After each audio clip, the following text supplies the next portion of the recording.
प्राचीन समय की बात है। कौशिक नाम के एक तपस्वी ब्राह्मण थे। बचपन से ही वेद आदि का अध्ययन करने लगे थे। युवा अवस्था में ये एक वन में चले गए और वहीं रहकर वेदों का अध्ययन और तप करने लगे। एक दिन की बात है, ब्राह्मण किसी वृक्ष के नीचे बैठकर वेद का पाठ कर रहे थे। उसी वृक्ष की एक डाल पर एक निरीह बगुली बैठी थी। उसने डाल से विष्ठा कर दिया। दुर्भाग्य से उसकी बीट ब्राह्मण पर पड़ी।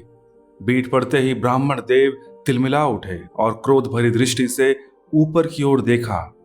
उनकी क्रुद्ध दृष्टि पड़ते ही बेचारी बगुली निष्प्राण हो भूमि पर गिर पड़ी और भस्म हो गई।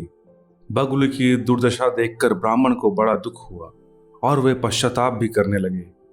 किंतु उनके हृदय के कोने में अपनी तपस्या से प्राप्त शक्ति का अहंकार भी जाग उठा।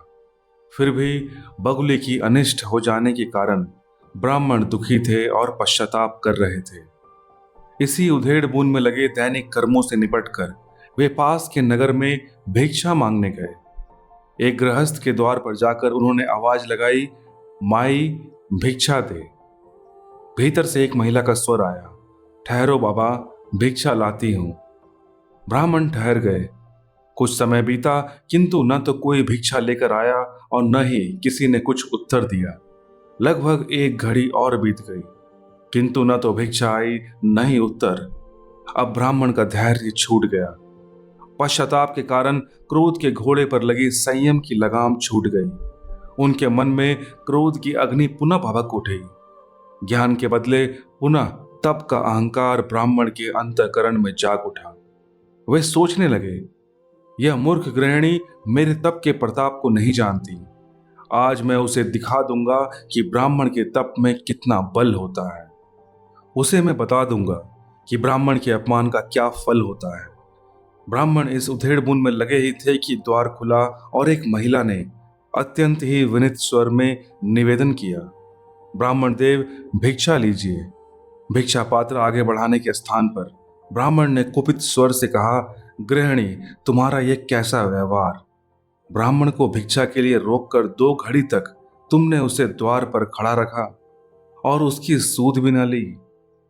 उस स्त्री ने अत्यंत शांत स्वर में कहा, क्षमा करे ब्राह्मण, मैं गृहस्थी की आवश्यक कार्यों में लगी थी, अतः आपको भिक्षा देने में विलंब हुआ। मेरे पति बाहर से घर पर आए हैं, मैं उन्हीं की सेवा में लगी थी। ब्राह्मण ने मानो क्रोध में जलते हुए कहा, क्या कहा? क्या तुम्हारे पति ब्राह्मण से श्रेष्ठ हैं, जो तुम मेरी उपेक्षा करके उनकी सेवा में लगी रही? महिला ने पुनः शांत किंतु दृढ़ स्वर में कहा, क्षमा करे विद्वान, मेरे लिए पति ही सबसे बड़े देवता हैं। ब्राह्मण ने और भी अधिक क्रोधित होते हुए कहा, अरे घमंडिनी, पति को श्रेष्ठ मानती है और ब्राह्मण का अपमान करती है। ब्राह्मणों से तो देवराज इंद्र भी डरते हैं। क्या तू ब्राह्मणों के तेज और प्रताप को जानती नहीं? यदि ब्राह्मण चाहे तो संसार को भस्म कर सकता है। उस स्त्री ने कहा, तपोधन, क्रोध ना करें। मैं कोई बगुली नहीं हूं जो तुम्हारे क्रोध से भस्म हो जाऊं। क्रोध करके तुम मेरा कुछ भी नहीं बिगाड़ सकते। द्विजश्रेष्ठ, क्रोध तो ऐसा शत्रु है कि वह उसी का नाश करता है जो उसे आश्रय देता है। मैंने ब्राह्मण का अपमान नहीं किया। शास्त्र कहते हैं, जो जितेंद्रिय, धर्मपरायण, स्वाध्याय में तत्पर और पवित्र है और काम और क्रोध को जिसने जीत लिया है, उसे ही देवता लोग ब्राह्मण कहते हैं। उस पतिपरायण साध्वी स्त्री के मुंह से बगुले के भस्म होने की बात सुनकर ब्राह्मण का सारा क्रोध पानी हो गया। वह अत्यंत आश्चर्य में डूब गया। उसने विनीत भाव से उस साध्वी स्त्री से क्षमा मांगी और पूछा, मां, तुम्हें बगुले के भस्म होने की बात कैसे मालूम हुई? इस घटना को तो संसार में मेरे सिवाय और कोई नहीं जानता। उस पतिव्रता ने कहा, ब्राह्मण, मैं तो एक साधारण गृहस्थ महिला हूं। मैं न तो कोई साधना की और न ही वेदादि का अध्ययन किया है। मैं निष्ठापूर्वक पति की सेवा करती हूँ। वही एकमात्र मेरा धर्म है, क्योंकि पति सेवा रूपी जो धर्म मुझे प्राप्त हुआ है वही मुझे अत्यंत प्रिय है। संपूर्ण देवताओं से मेरे पति ही मेरे लिए सबसे बड़े हैं। ब्राह्मण देव, निसंदेह आप त्यागी, तपस्वी और विद्वान हैं, तो भी अभी आपने धर्म का रहस्य समझा नहीं है। यदि आप धर्म के तत्व को जानना चाहते हैं तो मिथिलापुरी में धर्मव्यास नाम के एक ज्ञानी व्याध हैं, उनसे जाकर पूछिए। उस विदुषी महिला की ज्ञानपूर्ण बातें सुनकर ब्राह्मण को बड़ा ही आश्चर्य हुआ, किंतु एक मांस विक्रेता व्याध के पास जाकर धर्म का रहस्य पूछने में ब्राह्मण को बहुत ही संकोच हो रहा था। साथ ही ब्राह्मणत्व का अभिमान भी था। फिर महिला की दिव्य दृष्टि और ज्ञान के कारण उसकी बातों पर अविश्वास भी नहीं किया जा सकता था। इधर धर्म का रहस्य जानने की तीव्र इच्छा भी ब्राह्मण के मन में थी। दुविधा और शंकाओं में डूबते उतरते ब्राह्मण देवता मिथिलापुरी पहुंचे। प्रातःकाल का समय था, नगर में चहल पहल थी। बाजार पहुंचकर ब्राह्मण ने धर्मव्यास का पता पूछा और व्याध की दुकान के पास पहुंचे। वहां उन्होंने देखा कि व्याध एक छोटी चौकी पर बैठा है।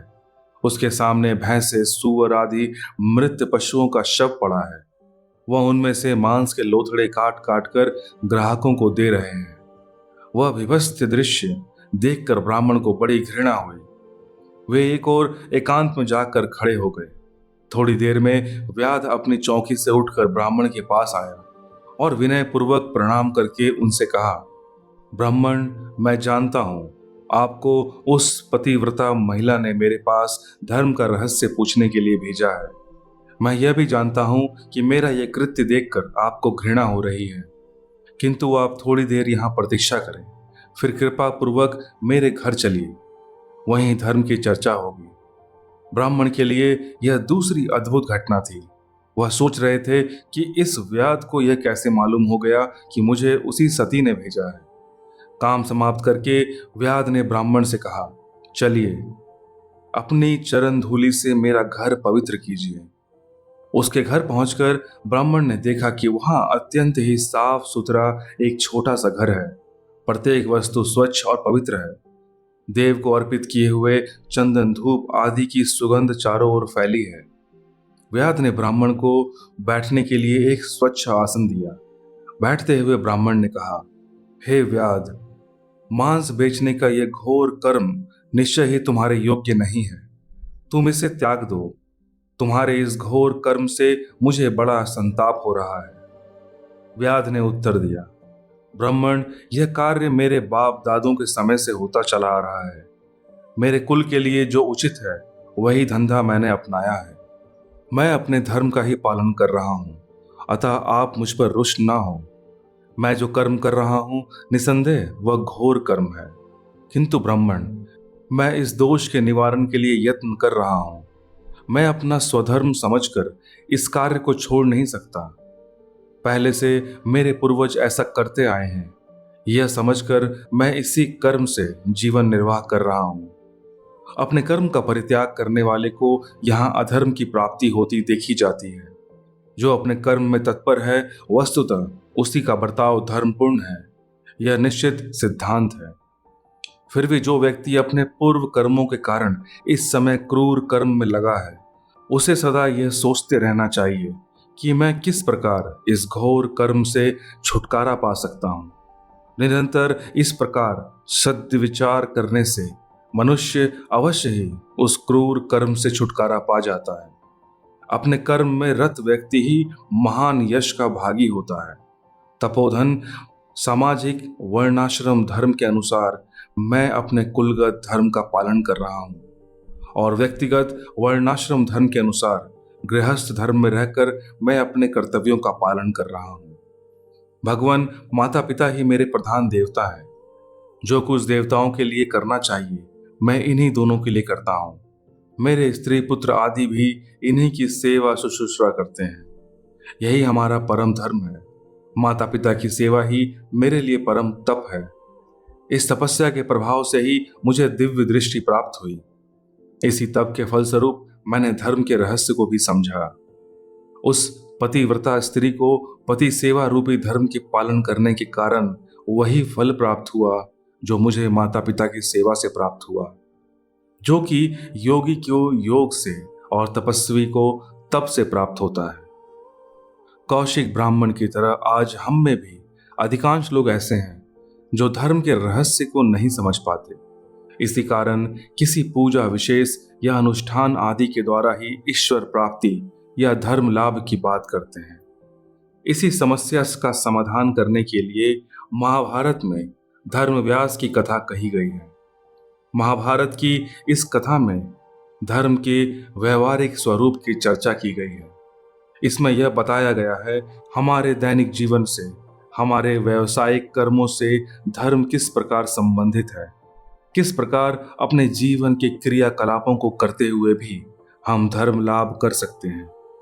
इस कथा में उदाहरणों द्वारा यह बात बताई गई है कि हमारे कर्म ऊपर से चाहे क्रूर ही क्यों न दिखें, भले ही हम ऊपर से घर गृहस्थी वाले माया जाल में बंधे दिखाई देते हों, पर यदि हम अपने जीवन के कर्मों को भगवान की पूजा के रूप में करें, उनका फलाफल भगवान को अर्पित करते हैं, तो वे ही हमारे लिए मुक्ति का साधन बन जाते हैं। इसके विपरीत यदि जप तप आदि सात्विक कर्म अथवा वेदाध्ययन आदि ज्ञानात्मक कर्म भी अहंकार से किए गए, तो उनसे धर्म लाभ नहीं होता। यह कौशिक ब्राह्मण के उदाहरण से स्पष्ट है। धन्यवाद।